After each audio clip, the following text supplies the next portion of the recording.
ओम श्री परमात्मने नमः। श्रीमद् भगवत गीता के पहले अध्याय का महात्म्य। श्री पार्वती जी ने कहा, भगवान आप सब तत्वों के ज्ञाता हैं। आपकी कृपा से मुझे श्री विष्णु संबंधी नाना प्रकार के धर्म सुनने को मिले, जो समस्त लोक का उद्धार करने वाले हैं। देवेश, अब मैं गीता का महात्म्य सुनना चाहती हूँ, जिसका श्रवण करने से श्री हरि में भक्ति बढ़ती है।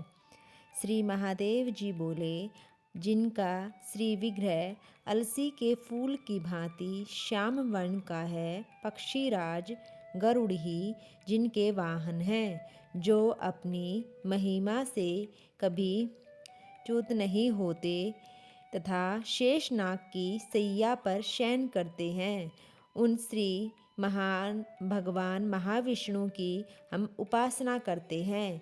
एक समय की बात है, मूर दैत्य के नाशक भगवान विष्णु शेषनाग के रमणीय आसन पर सुखपूर्वक विराजमान थे। उस समय समस्त लोकों का आनंद देने वाली भगवती लक्ष्मी ने आदरपूर्वक प्रश्न किया। श्री लक्ष्मी जी ने पूछा, भगवान आप संपूर्ण जगत का पालन करते हुए भी अपने ऐश्वर्य के प्रति उदासीन से होकर जो इस क्षीर सागर में नींद ले रहे हैं, इसका क्या कारण है? श्री भगवान बोले, सुमुखी, मैं नींद नहीं लेता हूँ, अपितु तत्व का अनुसरण करने वाली अंतर्दृष्टि के द्वारा अपने ही महेश्वर तेज का साक्षात्कार कर रहा हूँ।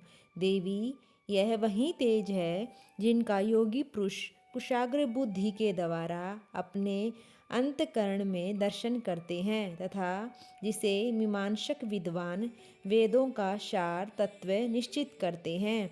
वह महेश्वर तेज एक अजर प्रकाश स्वरूप आत्म रूप रोग शोक से रहित अखंड आनंद का पुंज निष्पंद तथा दैत्य रहित है। इस जगत का जीवन उसी के अधीन है, मैं उसी का अनुभव करता हूँ। देवेश्वरी, यही कारण है कि मैं तुम्हें नींद लेता सा प्रतीत हो रहा हूँ। श्री लक्ष्मी जी ने कहा, श्री हरिकेश, आप ही योगी पुरुषों के ध्येय हैं। आपके अतिरिक्त भी कोई ध्यान करने योग्य तत्व है, यह जानकर मुझे बड़ा कौतूहल हो रहा है। इस चराचर जगत की सृष्टि और संहार करने वाले स्वयं आप ही हैं। आप सर्वसमर्थ हैं। इस प्रकार की स्थिति में होकर भी यदि आप उस परम तत्व से भिन्न हैं, तो मुझे उसका बोध कराइए। श्री भगवान बोले, प्रिय, आत्मा का स्वरूप द्वैत और अद्वैत से पृथक, भाव और अभाव मुक्त तथा आदि और अनंत से रहित है। शुद्ध ज्ञान के प्रकाश से उपलब्ध होने वाले तथा परम आनंद स्वरूप होने के कारण एकमात्र सुंदर है। वही मेरा ईश्वरीय रूप है। आत्मा का एक तत्व ही सबके द्वारा जानने योग्य है। गीता शास्त्र में इसी का प्रतिपादन हुआ है। अमित तेजस्वी भगवान विष्णु के ये वचन सुनकर श्री लक्ष्मी देवी ने शंका उपस्थित करते हुए कहा, भगवान, यदि आपका स्वरूप स्वयं परमानंदमय और मन वाणी की पहुँच के बाहर है, तो गीता कैसे उसका बोध कराती है? मेरे इस संदेह का आप निवारण कीजिए। श्री भगवान बोले, सुंदरी सुनो, मैं गीता में अपनी स्थिति का वर्णन करता हूँ। कर्मशः 5 अध्यायों का तुम 5 मुख जानो, 10 अध्यायों को 10 बुझाएं समझो, और 1 अध्याय को उदर और 2 अध्यायों का दोनों चरण कमल जानो। इस प्रकार यह 18 अध्यायों की वाण्यमय ईश्वरीय मूर्ति ही समझनी चाहिए। यह ज्ञान मात्र से ही महान पातकों का नाश करने वाली है। जो उत्तम बुद्धि वाले पुरुष गीता के 1 या आधे अध्याय का अथवा 1 आधे या चौथाई श्लोकों का दिन अभ्यास करता है वह सुशर्मा के समान मुक्त हो जाता है। श्री लक्ष्मी जी ने पूछा, देव, सुशर्मा कौन था, किस जाति का और किस कारण से उसकी मुक्ति हुई? श्री भगवान बोले, प्रिय, सुशर्मा बड़ी खोटी बुद्धि का मनुष्य था। पापियों का तो वह शिरोमणि ही था। उसका जन्म वैदिक ज्ञान से शून्य और क्रूरतापूर्वक कर्म करने वाले ब्राह्मणों के कुल में हुआ था। वह न ध्यान करता था, न जप, न होम करता था, न अतिथियों का सत्कार। वह लंपट होने के कारण सदा विषयों के सेवन में आसक्त रहता था। हल जोतता और पत्ते बेचकर जीविका चलाता था। उसे मदिरा पीने का व्यसन तथा वह मांस ही खाया करता था। इस प्रकार उसने अपने जीवन का दीर्घकाल व्यतीत कर दिया। एक दिन मूढ़ बुद्धि सुशर्मा पत्ते लाने के लिए किसी ऋषि की वाटिका में घूम रहा था। उसी बीच में काल रूपधारी काले सांप ने उसे डस लिया।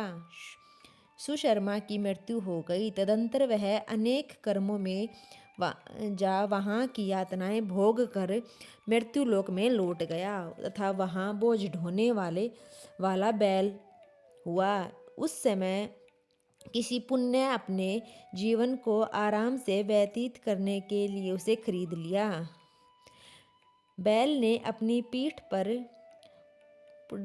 पुडंगों का भार ढोते हुए बड़े कष्ट से 7 वर्ष बिताए। एक दिन पडंगू ने किसी ऊंचे स्थान पर बहुत देर तक बड़ी तेजी के साथ उस बैल को घुमाया। इससे वह थक कर बड़े वेग से पृथ्वी पर गिरा और मूर्छित हो गया। उस समय वहाँ कौतूहलवश आकृष्ट हो बहुत से लोग एकत्र हो गए। इस जन समुदाय में से किसी पुण्य आत्मा व्यक्ति ने उस बैल का कल्याण करने के लिए अपना पुण्य दान किया। तत्पश्चात कुछ दूसरे लोगों ने भी अपने अपने पुण्यों को दान करके उन्हें उसके लिए दान किया। इस भीड़ में एक वेश्या भी खड़ी थी। उसे अपने पुण्य का पता नहीं था, तो उसने भी लोगों की देखा देखी में उस बैल के लिए कुछ त्याग किया। तदंतर यमराज के दूत उस मरे हुए प्राणी को पहले यमपुरी ले गए। वहाँ यह विचार कर कि यह वेश्या के दिए हुए पुण्य से पुण्यवान हो गया है, उसे छोड़ दिया गया। फिर वह भूतलोक में आकर उत्तम कुल और शील वाले ब्राह्मण के घर उत्पन्न हुआ। उस समय भी वह अपने पूर्व जन्म की बातों का शमन कर बना रहा। बहुत दिनों के बाद अपने अज्ञान को दूर करने वाले कल्याण तत्व का जिज्ञासु होकर वह उस वेश्या के पास गया और उसके दान की बात बतलाते हुए उसने पूछा, तुमने कौन सा पुण्य दान किया था? वेश्या ने उत्तर दिया, वह पिंजरे में बैठा हुआ तोता प्रतिदिन कुछ पढ़ता है, उससे मेरा अंतःकरण पवित्र हो गया है, उसी का पुण्य मैंने तुम्हारे लिए दान किया था।